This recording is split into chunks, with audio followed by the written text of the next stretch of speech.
नमस्कार साथियों, स्वागत है आपका राजस्थान मैथ्स एकेडमी पर। आज हम एसिम्पटोट का एक मॉड्यूल शुरू करने जा रहे हैं। इन मॉड्यूल्स में सबसे पहले हम एसिम्पटोट की थ्योरी को समझेंगे कि आखिर एसिम्पटोट होते क्या हैं, उनके टाइप्स कौन-कौन से होते हैं और मैथ्स में इनकी क्यों ज़रूरत पड़ती है। हम बेटा केवल यहाँ पर थ्योरी ही नहीं कंप्लीट करेंगे, बल्कि इस वीडियो में अपन क्वेश्चंस भी सॉल्व करने वाले हैं कि आपको ये क्लियर हो सके कि किस प्रकार किसी अलजेब्रिक कर्व के लिए एसिम्पटोट ज्ञात की जाती है। तो चलिए शुरू करते हैं आज का लेक्चर एसिम्पटोट मॉड्यूल 1 देखते हैं।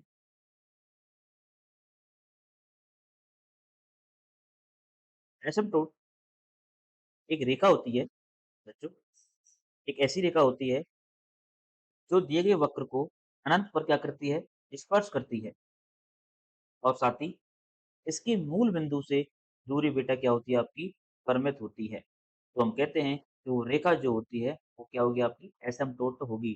तब बेटा यहाँ पर एसिम्पटोट जो है आपकी 3 प्रकार की होती है। एक होती है वाई एक्स के समांतर, एक होती है आपकी एक्स एक्स के समांतर, और एक होती है आपकी ना तो वाई एक्स के समांतर होती है और ना ही एक्स एक्स के समांतर होती है। ये 3 प्रकार की एसिम्पटोट होती हैं आपकी, इसको हम बोलते हैं oblique asymptotes which is neither parallel to x axis nor y axis.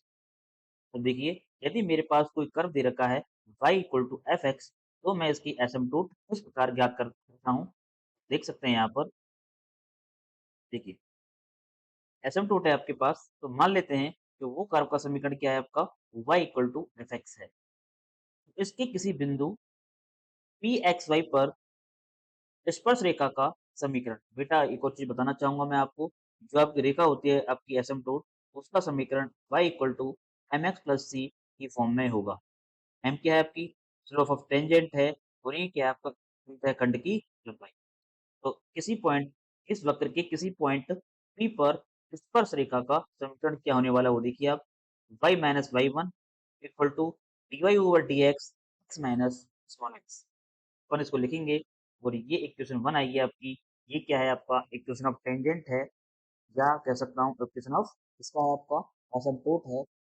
ये वैल्यू किसकी आपकी, ये वैल्यू आनी चाहिए किसकी एम की, और ये वैल्यू आनी चाहिए किसकी आपकी सी की आनी चाहिए। तो बेटा इसको करने के लिए अपन क्या मान लेते हैं,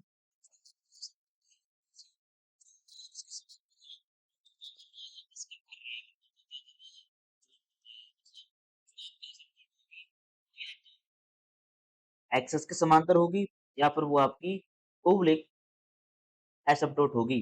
अर्थात जब x की वैल्यू टेंड्स टू इनफिनिट होगी तो dy ओवर dx का मान किस ओर टेंड होगा आपका, dy ओवर इनफिनिट की ओर टेंड होगा। तब y equal to F X की एसिम्पटोट ज्ञात करने के लिए dy ओवर dx ना y minus x dy over dx का मान बेटा क्या होना चाहिए आपका परिमित होना चाहिए। दैट मीन इस m की वैल्यू और c का मान बेटा क्या होना चाहिए अपने पास फाइनाइट होना चाहिए। कहते हैं कि उस बिंदु पर इसके एसिम्पटोट का एग्जिस्ट होगा। अब आप देखिए, तो मान लिए कि इसकी वैल्यू क्या आ रही है आपकी m, इसकी वैल्यू क्या आएगी आपकी m आएगी इसकी, और इसकी वैल्यू क्या आएगी आपकी c आनी चाहिए। देन इक्वेशन ऑफ एसिम्पटोट क्या होगा आपका y equal to mx plus c होने वाला है। अब आगे देखिए, हमने ये वैल्यू क्या मानी है, अब अभी c मानी है, बिल्कुल सही। ये वैल्यू क्या है आपकी c है। तो अपन क्या कर रहे हैं, इस c की वैल्यू जो फाइंड की है इसमें दोनों ओर x से भाग लगा रहे हैं अपन, भाग लगाओ, भाग लगा दिया। तो ये वैल्यू जो है आपकी भाग लगाएंगे, इसको मैं इधर ले जाऊंगा अपनी राइट साइड में, इधर ले गया तो क्या हो जाएगा प्लस हो जाएगा। और ये वैल्यू किसकी आपकी, ये वैल्यू आपकी m की c ओवर x, और x की वैल्यू किसको टेंड कर रही है आपकी टेंड्स टू इनफिनिट टेंड कर रही है, और हम जानते हैं सिवाय x की वैल्यू किसको टेंड करेगी आपकी जीरो की ओर टेंड करेगी। इसका मान क्या होगा बेटा अपने पास क्या होगा अपना जीरो होने वाला है। तो m की वैल्यू क्या आई, m इक्वल टू आया limit x tends to infinite y over x की वैल्यू क्या आएगी आपकी m आएगी। ठीक है, तो बात करने वाले हैं कि आपके पास कोई इक्वेशन दे रखी है किसकी, अलजेब्रिक कर्व्स की दे रखी है, तो हम किस प्रकार एसिम्पटोट ज्ञात करेंगे। तो मान लेते हैं जो आपकी कर्व की इक्वेशन दे रखी है वो इस फॉर्म में है।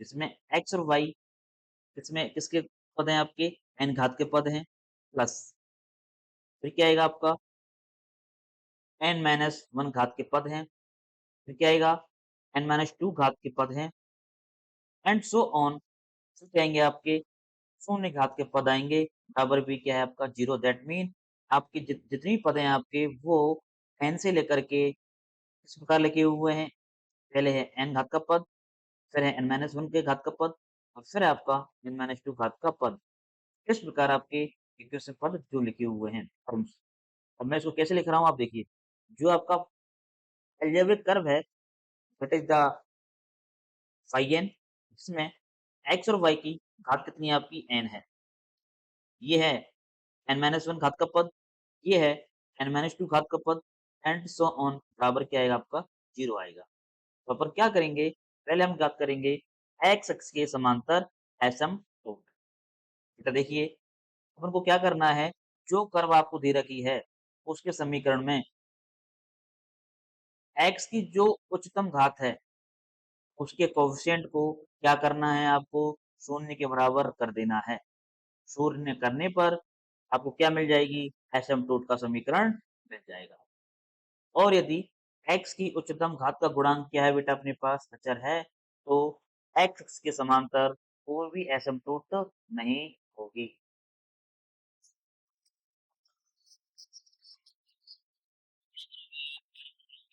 x की उच्चतम घात का गुणांक शून्य के बराबर करते हैं और यदि x की उच्चतम घात का गुणांक अचर है x अक्ष के समांतर कोई भी एसिम्प्टोट नहीं होगी तो बात करेंगे y अक्ष के समांतर क्या करोगे आप y अक्ष के समांतर एसिम्प्टोट ज्ञात करने के लिए उसी प्रकार हम क्या करेंगे y की जो उच्चतम घात है उसके गुणांक को शून्य के बराबर करते हैं coefficient of highest power of y equal to 0 तो हमें क्या प्राप्त होता है अंतःस्पर्शी का समीकरण प्राप्त होता और यदि y की उच्चतम घात का कोएफिशिएंट क्या है बेटा अपने पास अचर है तो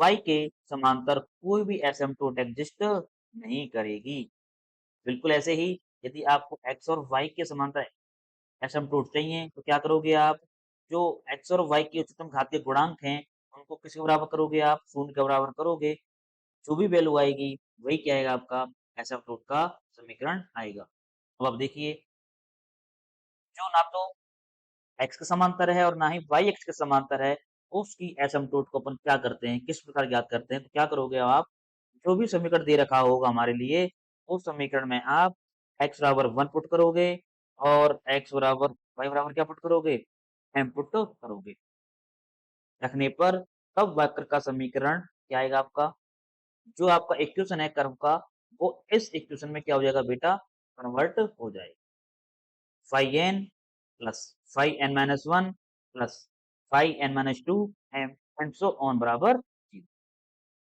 फिर क्या करेंगे अपन इसको जो हाईएस्ट पावर का जो बहुपद है उसको अपन क्या करेंगे 0 के बराबर करेंगे करते हैं यह एक m में n घात का बहुपद होगा बिल्कुल सही जिसके कितने मूल होने वाले हैं n मूल होंगे m1 m2 m3 and so on mn तब क्या करेंगे अपन m के प्रत्येक मान के लिए क्या ज्ञात करेंगे c का मान ज्ञात इस सूत्र के द्वारा करेंगे क्या ये सूत्र minus five n minus 1 m over five dash n m द्वारा ज्ञात किया जाता है यदि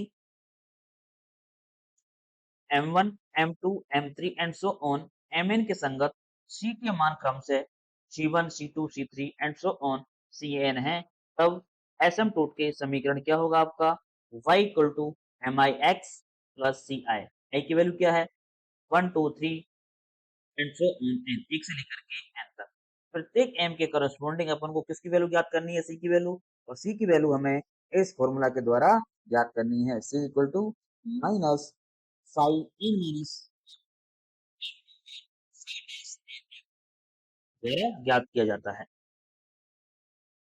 अब बेटा यहाँ देखिए इस c की वैल्यूज के आधार पर हम कुछ केस डिस्कस कर रहे हैं m के मान के लिए यदि किसी m के मान के लिए आपने m का मान इस इसमें रखा, इसके अंदर रखा, तो किसी m के मान के लिए क्या हो गया आपका, इसकी वैल्यू 0 नहीं है, इसकी 0 है, मतलब आपके अंश की वैल्यू क्या हो रही है, 0 नहीं है, हर की वैल्यू क्या हो रही है, आपकी 0 हो रही है। इस केस में m के मान के संगत कोई भी अनंत स्पर्शी नहीं होगी। क्यों? c बराबर क्या है आपका, ये 0 नहीं है ऊपर वाला, और ये बेटा अपना 0 हो गया, दैट मीन इसकी वैल्यू क्या हो जाएगी आपकी, infinite. Something over 0 always gives you infinite. इस केस में c का मान क्या नहीं करेगा, एग्जिस्ट नहीं करेगा, इसीलिए उस m के मान के लिए कोई भी एसिम्प्टोट एग्जिस्ट नहीं करेगी। ठीक है, अब देखिए, अब इस केस में क्या है, अंश भी 0 है आपका और हर भी 0 है। अंश भी 0 हो गया आपका और हर भी क्या हो गया आपका, 0। इस स्थिति में m के मानों की क्या होने वाली है बेटा, अपने पास पुनरावृत्ति होने वाली है। यदि फाइ का आपने 2 बार अपलन किया, कितनी बार अपलन किया आपने, 2 बार अपलन किया, और उस m के मान के लिए इसकी वैल्यू क्या नहीं हो रही है आपकी, 0 नहीं हो रही है। तो क्या समझेंगे कि यहाँ पर m की पुनरावृत्ति बेटा कितनी बार हुई है आपकी, 2 बार हुई है। इस केस में अपन c की वैल्यू जो है इस फॉर्मूला के द्वारा निकालेंगे। आप लिख लो इस फॉर्मूला को, c square over factorial 2 phi का फाइ n का 2 बार अपलन plus c phi n minus 1 का 1 बार अपलन plus phi n minus 2 equal to 0 द्वारा ज्ञात किया जाएगा। तो क्या कर रहा हूं मैं, इसकी वैल्यू ऑलरेडी 0 है, इसका मान भी 0, इसका मान भी 0, परंतु इसका मान क्या नहीं है आपका, 0 नहीं है। मतलब अब पुनरावृत्ति कितनी बार होने वाली है बेटा अपने पास, 3 बार होने वाली है। इस केस में m का मान कुछ इस तरह द्वारा ज्ञात किया जाएगा, C cube over factorial 3 phi n का 3 बार अवकलन plus C square by factorial 2 phi n minus 1 का 2 बार अवकलन plus C phi n minus 2 का 1 बार अवकलन plus phi n minus 3 m equal to 0। तो ये पूरी थ्योरी है कि हमें किस प्रकार किसी भी इक्वेशन के लिए, किसी भी कर्व के लिए उसकी एसिम्प्टोट किस प्रकार अपन ज्ञात करते हैं, और एक सवाल करते हैं और देखते हैं कि हम किस प्रकार किसी भी वक्र के लिए एसिम्प्टोट ज्ञात करेंगे। देखिए पहला सवाल, मुझे इसकी क्या ज्ञात करनी है, एसिम्प्टोट ज्ञात करनी है। पहले क्या करूंगा मैं, पहले निकालूंगा मैं x अक्ष के समांतर अनंत स्पर्शी। क्या करोगे आप निकालने के लिए, x के उच्चतम घात का कोफिशिएंट बराबर क्या कर दोगे बेटा, अपन 0 कर देंगे। अब देखो इस समीकरण में, इस इक्वेशन में जो x की उच्चतम घात है वो कितनी है आपका, 2 है कि नहीं, इसका कोफिशिएंट क्या है आपका y, तो क्या करोगे आप, माइनस y बराबर 0। तो यहाँ से y बराबर क्या आएगा आपका, 0 आएगा। तो y बराबर 0 किस पर होता है आपका, x अक्ष पर होता है, मतलब इस कर्व के लिए x इक्वल टू 0 जो है वो क्या है आपका, x अक्ष के समांतर एसिम्प्टोट है। अब क्या करेंगे अपन, y अक्ष के समांतर अनंत स्पर्शी कैसे करोगे, अब क्या करेंगे, y के उच्चतम घात का कोफिशिएंट बराबर 0 करोगे आप। 0 करते ही देखो y की उच्चतम घात क्या है बेटा, अपने पास 3 3 है कि नहीं, इसका गुणांक क्या है आपका, कोफिशिएंट है 1 नॉट इक्वल टू 0।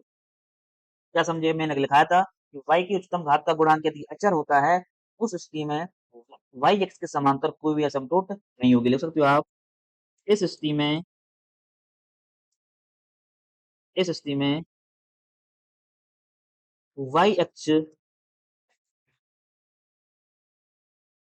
y अक्ष के समांतर कोई भी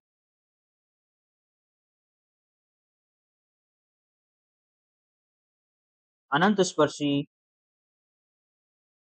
नहीं होगी। अब हम बात करेंगे किसकी? त्रियक की। निकालें। वक्र के समीकरण में x की वैल्यू क्या पुट करोगे बेटा? 1, y की वैल्यू क्या पुट करोगे आप? m। अब रखो आप,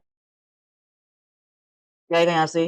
एम क्यू माइनस एम, ठीक है, प्लस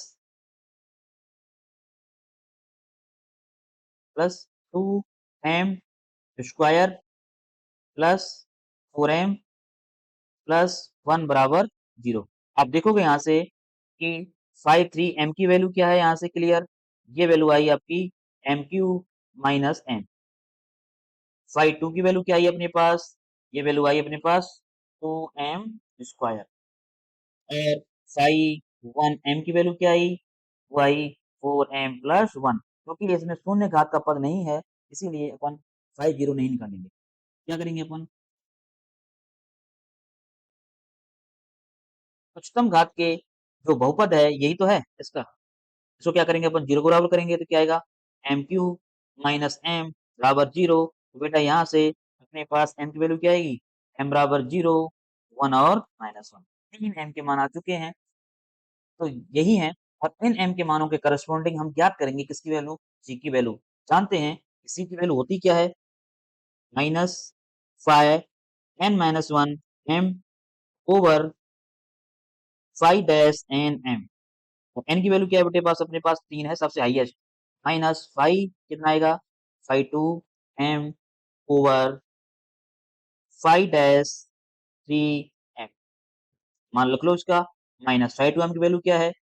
2m स्क्वायर। और बेटा अपने पास इसका आकलन करो, m के सापेक्ष क्या आएगा? 3m square minus m, sorry 1, 3m square minus 1। जब m1 बराबर 0, तब c1 का मान क्या आएगा?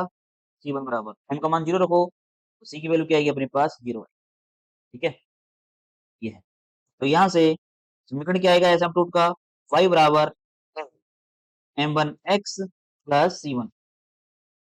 y बराबर m1 की वैल्यू क्या है बेटा अपने पास? 0, ठीक है, प्लस और क्या है अपने c1 का मान भी क्या है अपना? 0। तो y बराबर क्या आएगा अपने पास? 0।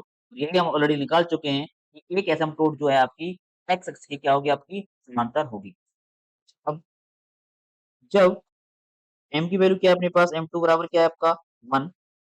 तब c2 का मान क्या आएगा अपने पास? c2 बराबर रखो -2। m की वैल्यू क्या है बेटा अपने पास? अब 1 है। 3 माइनस 1 बराबर आएगा अपने पास माइनस का 1। क्या आएगी एसिम्प्टोट का समीकरण यहाँ से? वो आएगा y बराबर m2x प्लस c2। y बराबर m2x का मान, m2 का मान 1, क्या आएगा? x plus 1। ये है आपकी सेकंड एसिम्प्टोट। तीसरा लिखो, जब m की वैल्यू क्या ले रहे हो आप? -1, तब c3 का मान क्या आएगा अपने पास? वो आएगा माइनस माइनस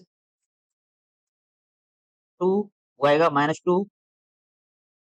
तो यहाँ से c3 का मान क्या आएगा? -2 -1 का होल स्क्वायर ओवर 3 -1 का होल स्क्वायर माइनस 1। कितना आएगा आपके पास? -2 ओवर 3 -1 इज इक्वल टू -1। तो क्या आएगी यहाँ से equation of asymptote? y equal to m3x plus c3। तो y बराबर आएगा यहाँ से m3 की वैल्यू माइनस प्लस 1। तो ये है आपकी तीसरी एसिम्प्टोट का समीकरण। इस प्रकार हमें एसिम्प्टोट के समीकरण ज्ञात करना है जब किसी भी वक्र का समीकरण हमें दे रखा हो तो। आइए एक और सवाल करते हैं अपन कि किस प्रकार हमें एसिम्प्टोट ज्ञात करना है 4x प्लस 7 बराबर 0। तो बेटा आप इसको एनालाइज कीजिए। यहाँ से यहाँ तक जो पद हैं, यहाँ से यहाँ तक के जो पद हैं, ये है मेरे 3 घात के पद। यहाँ से यहाँ तक के जो पद हैं, वो हैं अपने 2 घात के पद। और ये जो घात का पद है केवल ये है 1 घात का पद, और ये है अपना शून्य घात का पद। तो मतलब ये क्या है आपका? ये एक्चुअली में आपका 53 है, ये कौन है? 52 है, ये 51 है, और ये है फाई 0। इस प्रकार आपको एनालाइज करना है कि कौन सी टर्म किस जात के पद हैं। क्या करोगे आप? क्या करने वाले हैं? इस समीकरण में आप x बराबर 1 पुट करोगे और y equal to m put करोगे। रखो, तो क्या आएगा यहाँ से? रखने पर y 3m का मान क्या आएगा? वो आएगा 1 plus 3m plus 3m minus m square minus 3m cube. ठीक है? फाई 2 क्या आएगा यहाँ से? फाई 2 आएगा अपने पास 1 minus 2m plus 3m square और फाई 1 आएगा, फाई 1m आएगा 4। ठीक है? तो अपन क्या करेंगे? फाई 3m को किसके बराबर करेंगे अपन? 0 के बराबर करेंगे। 0 मतलब वो आएगा आपका 1 plus 3m minus m square minus 3m cube बराबर 0। फैक्टर करो आप इसके। 1 plus 3m minus m square 1 plus 3m बराबर 0। कॉमन लो, 1 प्लस 3m कॉमन, क्या आएगा? 1 माइनस m स्क्वायर बराबर 0। यहाँ से भी आपकी m की वैल्यू कितनी है? 3 आई। एक आएगा प्लस माइनस 1 और एक आएगा आपका माइनस का 1/3।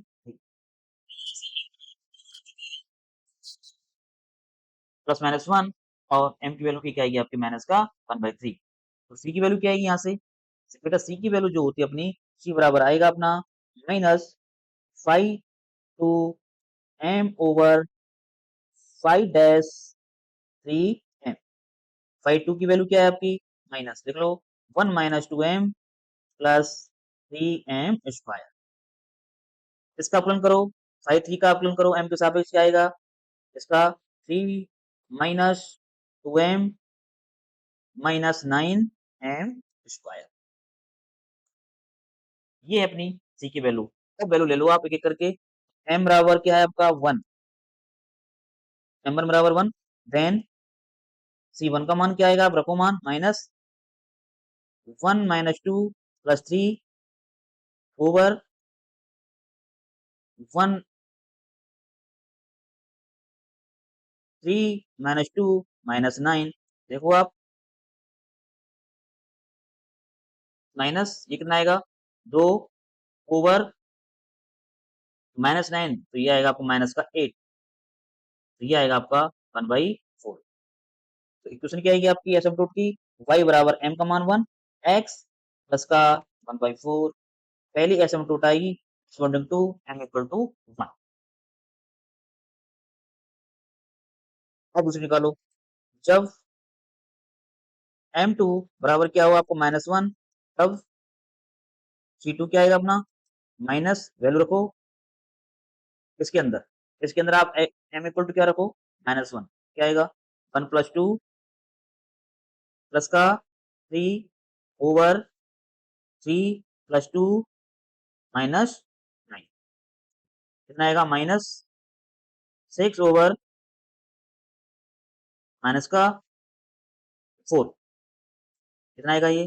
3/, क्या असिम्पटोट आएगी आपकी? y बराबर m की वैल्यू -1,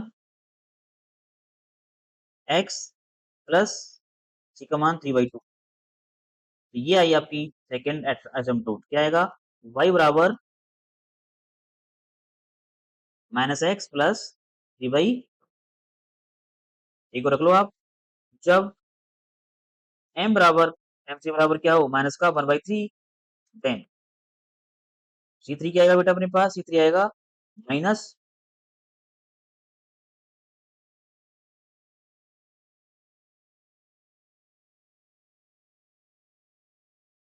वैल्यू रखो 1 माइनस 2 प्लस का 2/3 प्लस 3 इंटू 1/9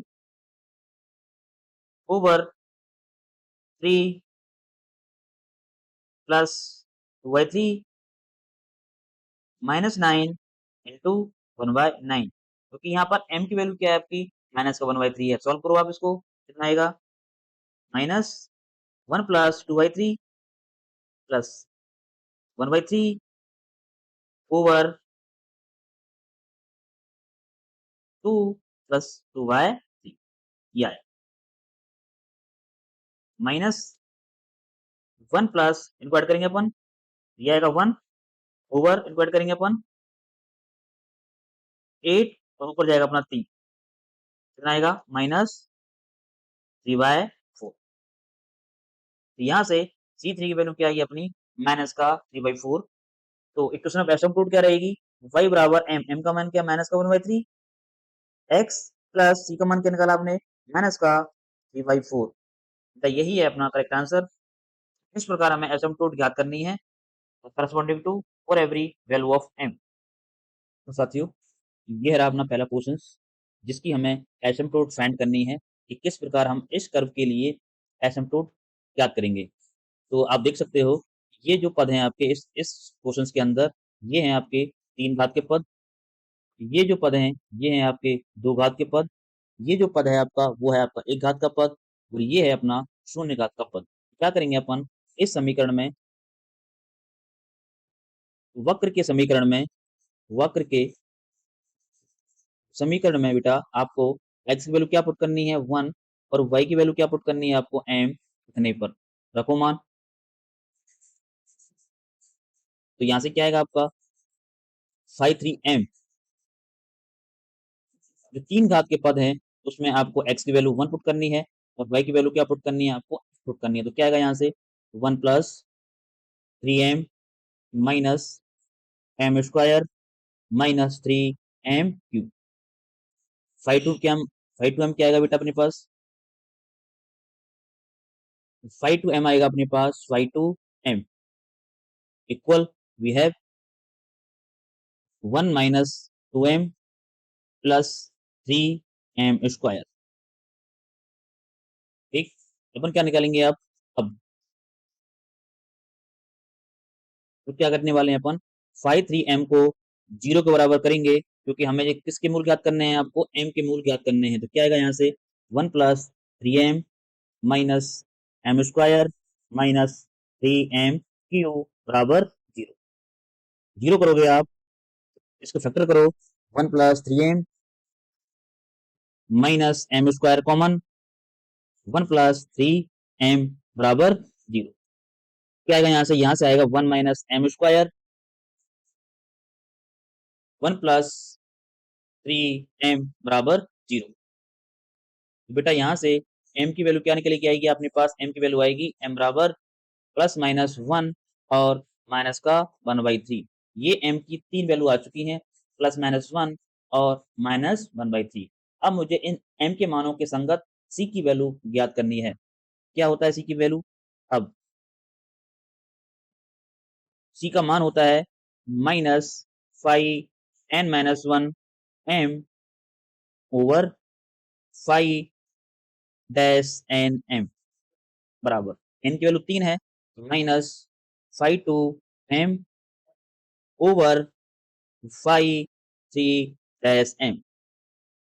तो माइनस 5 2m की वैल्यू क्या है अपनी, तो लिखा हुआ है 1 minus 2m plus 3m square. यहाँ से आएगा इसका आपको बेटा अपलन करना है m के रेस्पेक्ट में। क्या आएगा इसका रेस्पेक्ट डिफरेंशियल करो आप, क्या आएगा 3 minus 2m minus 9m square. ये है अपनी एम सी का मान। अब क्या करोगे प्रत्येक m के मान के लिए आप यहाँ से वैल्यू किसकी निकालोगे, आप c की निकालोगे। कैसे, जब m1 की वैल्यू क्या है आपकी 1 है, अब c1 बराबर आप इसके अंदर m का मान क्या रखोगे 1 रखोगे, आप रखो minus bracket 1 minus 2 plus 3 over 3 minus 2 minus 9 बराबर माइनस कितना आएगा आपका 2 ओवर माइनस का 8 दैट इज इक्वल टू 1/4। तो C1 की वैल्यू क्या आई आपकी 1/4 आई। देन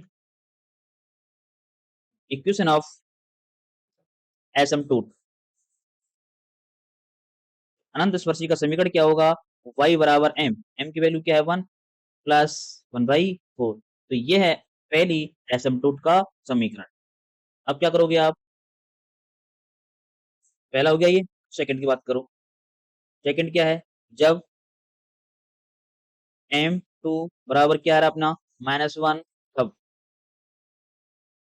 तो C2 का मान क्या आएगा? C2 बराबर आएगा ब्रैकेट और -1 रखो m की वैल्यू, तो 1 + 2 + 3 ओवर 1 3 + 2 -9 बराबर माइनस कितना आएगा ये? 6 ओवर माइनस का 4 बराबर आएगा 3/2। देन इक्वेशन ऑफ एसिम्प्टोट क्या आने वाला बेटा? y बराबर m की वैल्यू -1 प्लस c का मान क्या अपना 3/2। तो ये है तीसरी asymptote corresponding to m = -1। Third third क्या आएगा आपका? जब m बराबर m3 की वैल्यू क्या ले रहा हूं मैं? माइनस का 1/3, तब C3 का मान क्या आएगा? माइनस ब्रैकेट,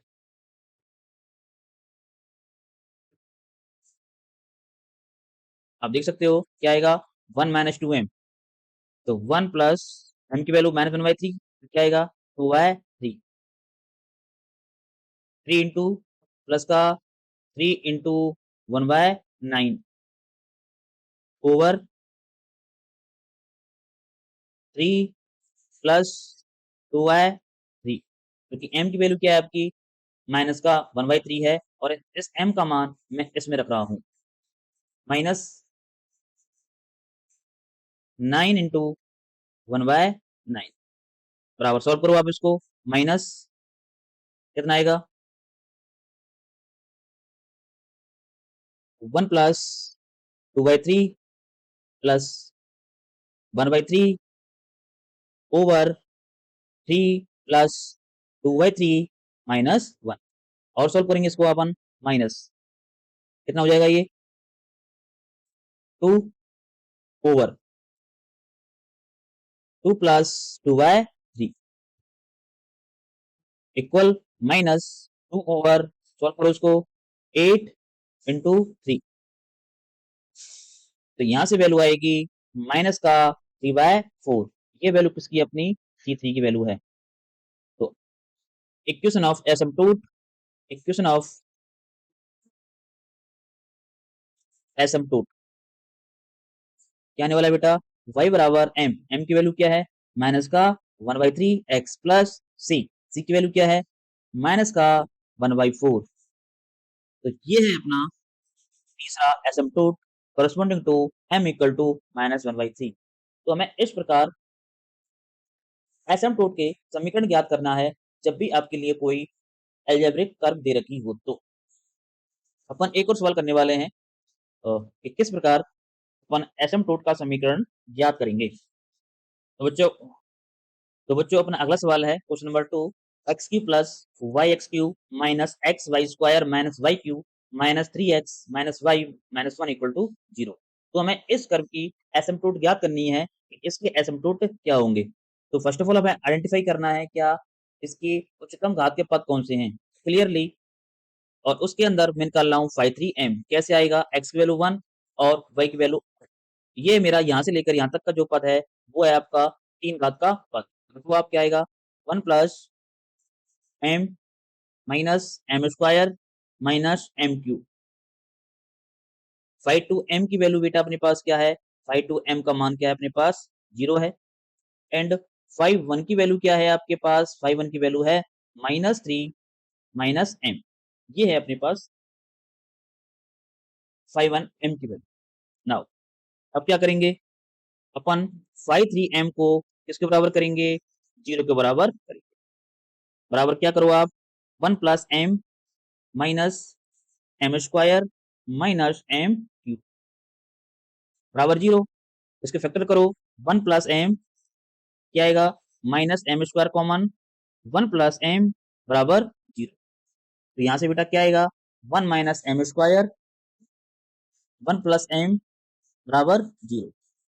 तो यहाँ से एम की वैल्यूज क्या आएंगी, यहाँ से आएगा -1 -1 और एक आएगा आपका 1। आप देख सकते हो -1 की पुनरावृत्ति कितनी बार हुई है आपकी, 2 बार हुई है, और m इक्वल टू 1 की पुनरावृत्ति केवल एक बार हुई है। क्या करोगे अब आप, नाउ अब चूंकि वी नो c का मान क्या होता है, minus 5n-1 m over 5 dash n m। n की वैल्यू क्या है आपकी 3, तो क्या आएगा यहाँ से -5 over 5 dash 3m। Got it. Now जब m1 इक्वल टू क्या ले रहा हूं, पहले मैं 1 ले रहा हूं, तब आप देख सकते हो 5 टू m का मान क्या है आपका, 0 है। 5 टू m का मान क्या है बेटा अपने पास, 0 है। ऑब्वियस सी बात है, तब c1 का मान क्या आएगा आपका, 0 आएगा। तो एसिम्प्टोट का समीकरण क्या होगा यहाँ से, y बराबर m और c1 का मान क्या है, 0। तो y इक्वल टू x आपकी फर्स्ट एटम एसिम्प्टोट है। ये अपना पहला, सेकंड डालेंगे अपन सेकंड पॉइंट इसमें, सिंस m1 m2 बराबर m3 बराबर -1, m की पुनरावृत्ति रिपीटेशन 2 बार हुआ है, और मैंने लिखाया है आपके लिए जब m की पुनरावृत्ति 2 बार होगी तो आपको c की वैल्यू एक फॉर्मूला के द्वारा ज्ञात करनी पड़ेगी। तो वो फॉर्मूला क्या है, c square by factorial 2 phi 3 का 2 बार अवकलन प्लस c फाइ 2 का एक बार अवकलन प्लस लास्ट में आएगा आपका फाइ 1 m बराबर 0। ये फॉर्मूला आपको याद रखना है कि किस प्रकार अपन को वैल्यू फाइंड करनी है। तो सी स्क्वायर ओवर 2 फाइव 3 का आपको क्या करना है, आपको अपलन करना है, और फाइव 3 का जब आप अपलन करोगे बेटा 2 बार अपलन करना है आपको। कितनी बार अपलन करना है आपका, 2 बार। क्यों, फाइव 3 m की वैल्यू ले रहा हूं मैं यहाँ, फाइव 3 m जो था मेरा वो था 1 plus m minus m square minus m cube. तो एक बार आप इसका अपलन करोगे तो क्या आएगा, 1 minus 2m minus 3m square. एक बार और जब आप इसका अपलन करोगे तो क्या आएगा, -2 माइनस 6m, ये आपका आएगा। तो ये वैल्यू आपको यहाँ रखनी है। तो क्या आएगा, -2 माइनस 6m, और आपको पता है फाइ 2 m का मान क्या है बेटा, 0 है, तो उसकी अपलन की वैल्यू भी क्या होगी आपकी, 0 होगी। तो ये 0 हो गया टर्म, ये पूरा 0 हो गया, प्लस और फाइ 1 m की वैल्यू क्या थी, देख लो आप ऊपर, उसकी वैल्यू थी -3 माइनस m। वैल्यू रखो -3 माइनस m बराबर 0। सॉल्व करो आप इसको। अब इसमें बेटा क्या करना है आपको, m बराबर क्या पुट करना है आपको, m बराबर -1 रखने पर आपको -1 जो है इसमें आपको पुट करना है। रखो c square by 2 -2 plus 6 plus -3 plus 1 बराबर 0। कितना आएगा, c square by 2 into 4 minus 2 बराबर 0। तो 2 सी स्क्वायर बराबर क्या आएगा आपका 2। तो यहाँ से सी की वैल्यू क्या आएगी, +-1। ठीक है, तो m की वैल्यू क्या थी अपने पास, m2 बराबर m3 बराबर -1 थी। इसके करस्पॉन्डिंग C2 की वैल्यू क्या आई, एक तो आई आपकी 1, और एक की क्या आई आपकी C3 की वैल्यू क्या आई आपकी -1। m का मान तो एक था, लेकिन C की वैल्यूज क्या आई आपकी, 2 आई, और वो मैंने किस फॉर्मूला से ज्ञात की, वो मैंने इस फॉर्मूला से ज्ञात की। आपको ये फॉर्मूला याद रखना है, जब आपकी m की पुनरावृत्ति होगी तो आपको c की वैल्यू ऑलवेज इस फॉर्मूला से ज्ञात करनी है। क्या हो जाएगी आप, देन इक्वेशन ऑफ एसिम्प्टोट क्या आएगा, y बराबर m, m की वैल्यू -1 x प्लस C2 ये क्या आएगा 1, दूसरा आएगा y बराबर माइनस एक्स माइनस 1। तो इस प्रकार हमें एसिम्पटोट ज्ञात करनी है किसी भी अलजेब्रिक कर्व के लिए। तो साथियों, इस तरह हमने इस वीडियो में एसिम्पटोट की बेसिक थ्योरी को समझा और साथ ही हमने सीखा कि किस प्रकार हम अलजेब्रिक वक्र के लिए एसिम्पटोट किस प्रकार ज्ञात की जाती हैं। आशा है कि आज का यह वीडियो लेक्चर आपके लिए उपयोगी रहा होगा। अगले मॉड्यूल में हम एसिम्पटोट से जुड़े और भी इंपॉर्टेंट क्वेश्चंस को सॉल्व करने वाले हैं। अगर आपको ये वीडियो अच्छा लगा हो तो लाइक और शेयर कीजिए और हमारे चैनल राजस्थान मैथ्स एकेडमी को सब्सक्राइब करना ना भूलें ताकि आने वाले मॉड्यूल्स की जानकारी आपको सबसे पहले मिल सके। धन्यवाद, मिलते हैं अगले मॉड्यूल्स में।